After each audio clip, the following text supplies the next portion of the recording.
Champions league থেকে ছিটকে গেছে আগেই, এবার স্প্যানিশ লিগ থেকেও ছিটকে গেল ফুটবল ক্লাব বার্সেলোনা। মানে এবারের মৌসুমে ট্রফি ছুঁয়ে দেখার স্বাদ নিতে পারছে না কাতালানরা। এর আগে টানা ১৩ ম্যাচ অপরাজিত থেকে সুদিনের স্বপ্নই দেখছিল ক্লাবটি। ফুটবলাররা ছিলেন ছন্দে ও ফুরফুরে মেজাজে।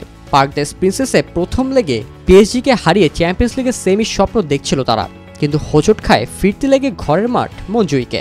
৪-২ গোলের লিড নিয়েও নিজেদের ভুলের কারণে সেমির স্বপ্ন ভঙ্গ হয় ব্লাউগ্রানাদের।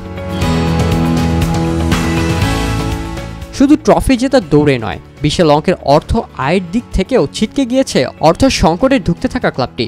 পিএসজির বিপক্ষে জিতে চ্যাম্পিয়ন্স লিগ সেমিফাইনাল নিশ্চিত করতে পারলেই ২০২৫ সালে ফিফা ক্লাব বিশ্বকাপ খেলার টিকিট পেত বার্সেলোনা, যেখানে অংশগ্রহণ করলেই মিলত ৫০ মিলিয়ন ইউরো।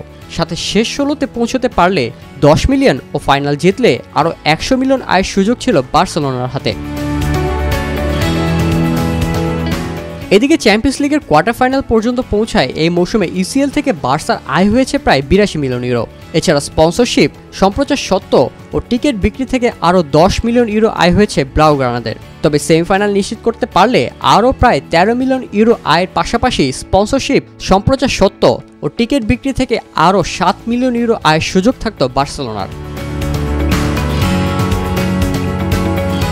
লা লিগায় টিকে থাকলে আরও ১০০ মিলিয়ন ইউরো আয়ের সুযোগ তৈরি হতো বার্সেলোনার। এছাড়া এই মৌসুমে রিয়ালের কাছে স্প্যানিশ সুপার কাপ ফাইনালে হারার পাশাপাশি কোপা দেল রে থেকেও ছিটকে গেছে বার্সেলোনা, যেখানে এই দুটি টুর্নামেন্ট জিততে পারলে ৭ মিলিয়ন ইউরো আয় হতো তাদের।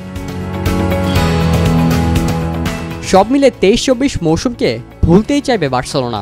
অর্থ সংকটে ধুঁকতে থাকা ক্লাবটি ক্ষতি পুষিয়ে নিতে বেঁচে দিতে পারে কিছু গুরুত্বপূর্ণ খেলোয়াড়দের, যে তালিকায় আছে Frenkie D young, juice Kunde, Raphinha ও রোনাল্ড আরাউজো।